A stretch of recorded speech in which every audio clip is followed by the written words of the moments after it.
va être amené à abandonner le terme de harcèlement, puisque le but, en fait, c'est de couper court avant même qu'il y ait harcèlement. Donc, pendant la phase qui s'appelle l'intimidation, parce que tout le harcèlement commence de toute façon par l'intimidation. Comme l'a dit Martine, donc un enfant sur 10, c'est énorme. Qu'est-ce que fait l'école, justement, pour aider ces enfants? On n'appellera non plus les harcelés, mais dans le processus d'intimidation, on appellera ça l'enfant cible. C'est une cible. Il y aura toujours un adulte référence de l'école. Ça peut être un enseignant, ça peut être le directeur, ça peut être une personne de la cantine, un ESH, ce qu'on appelle le référent bien-être. Ce qui va être fait, qui est tout à fait nouveau, c'est qu'on va prendre sur le même plan d'égalité la cible et l'intimidateur. Parce que l'intimidateur est avant tout une victime. On ne va jamais évoquer les faits, parce que sinon c'est accusateur. On va traiter en fait la cible et l'intimidateur sur le même plan. Ils sont tous les deux en fait victimes d'une situation. On ne les considère pas comme victimes, ils sont victimes d'une situation. On va différencier la coquinerie, je viens à la chamaillerie, je t'ai un petit peu poussé dans le couloir, parce qu'aujourd'hui j'ai envie, voilà. C'est vraiment dans la répétition et souvent avec l'appui du groupe. Je te pousse parce que les copains vont rigoler et si plus les copains vont approuver ce que je fais, plus je suis important pour le groupe et plus j'ai de la reconnaissance parce que l'enfant de toute façon qui est intimidateur, c'est qu'il a un mal-être. Ça c'est évident et il faut le traiter. Si tu te sens un petit peu triste, si tu trouves que tu as été blessé, alors pas simplement physiquement, il faut savoir que nous sommes là pour t'écouter, pour entendre ce que tu as à nous dire. D'accord. Tu réfléchis un petit peu à ce que je te dis et puis je te propose qu'on se revoie dans 2 jours. D'accord. Ça te va? Ok. Merci beaucoup. Merci. Donc, je ne lui parle pas des faits, je lui demande si elle a quelque chose à me dire, elle développe, au début elle est un peu réticente, je veux pas, non je vais cacher, puis de toute façon c'est pas grave, c'est un peu normal, parce qu'ils sont plus grands que moi.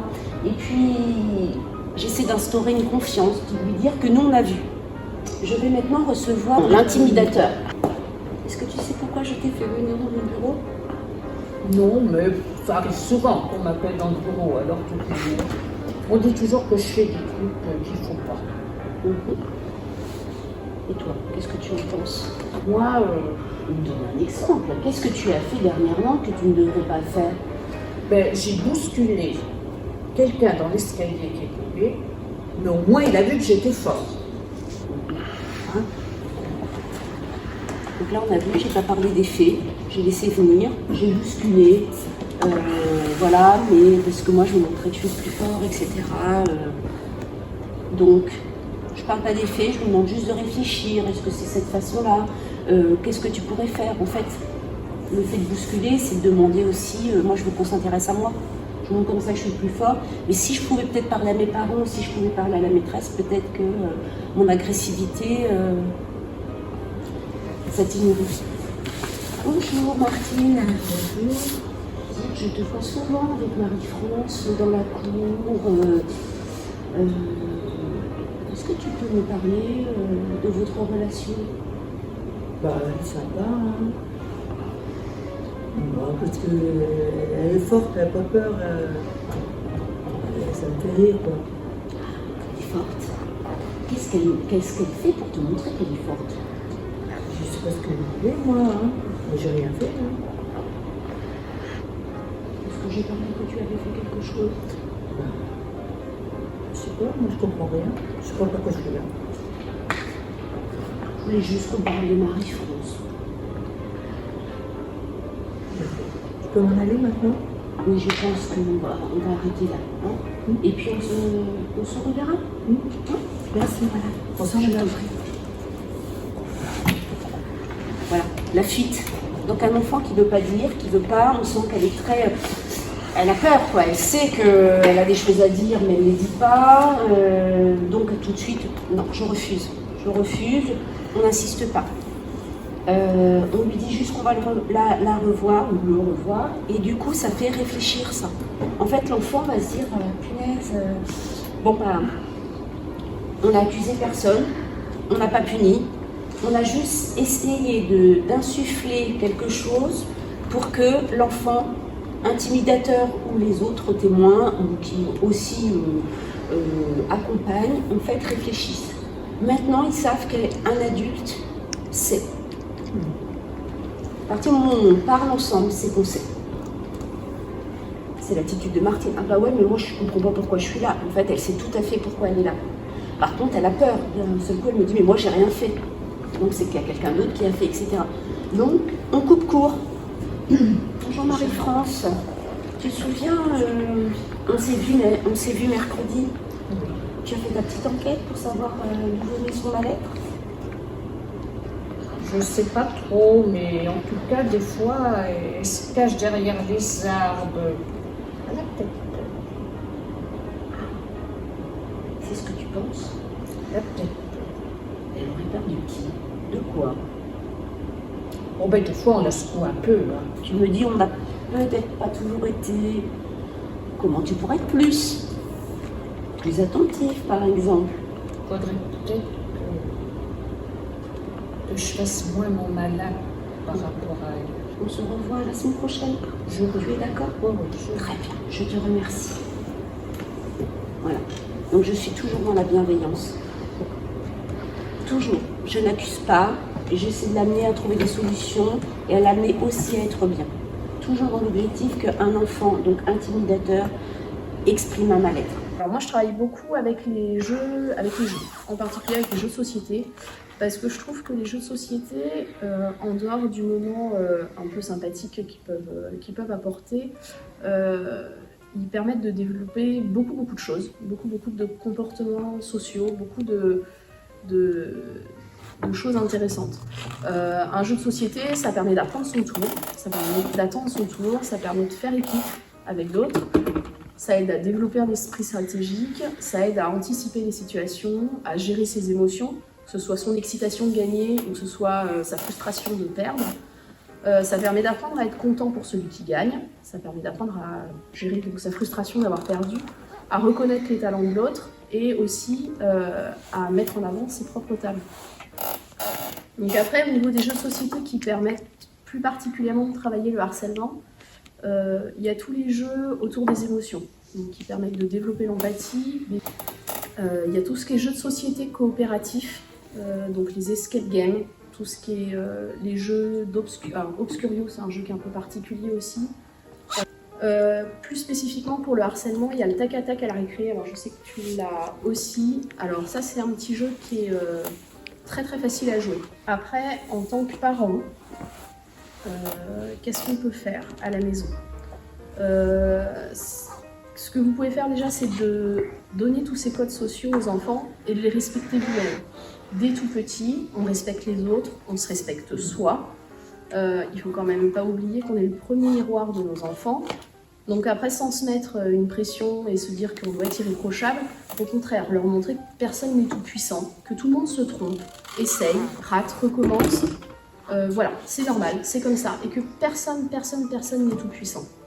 En ce qui concerne moi les accompagnements, donc comme je vous disais tout à l'heure, je suis plutôt dans l'imaginaire de l'enfant et je sais s'ils sont très forts dans ce domaine, de prendre ce que je ressens comme étant le bon outil pour l'enfant et jusqu'ici ça matche à chaque fois, tant mieux. Les animaux par exemple, j'ai divers animaux, un jeu, il y a plein d'images d'animaux différents et en fait on s'en va dans l'instinct primaire de l'enfant. Donc il va avoir tendance à avoir du rejet, de la colère contre un animal, j'ai peur, etc. Et pourquoi tu as peur et qu'est-ce qui te renvoie, etc. Et ça marche très bien.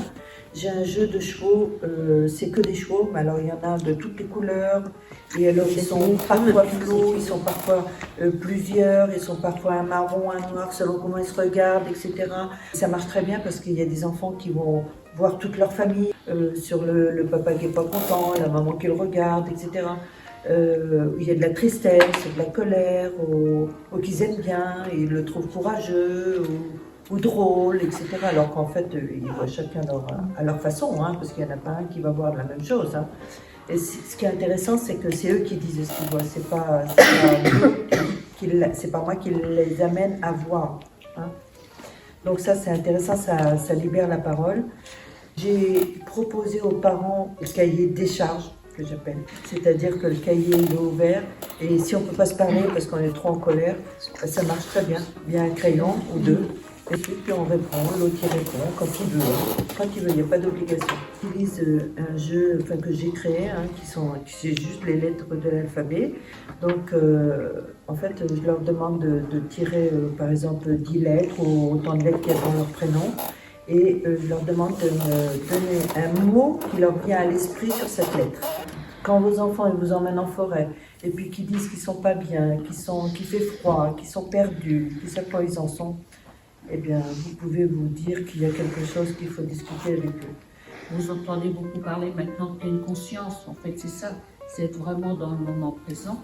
Et c'est vrai que si on essaie d'être dans le moment présent, on fait la différence entre entendre et écouter avec un enfant, entre voir et regarder.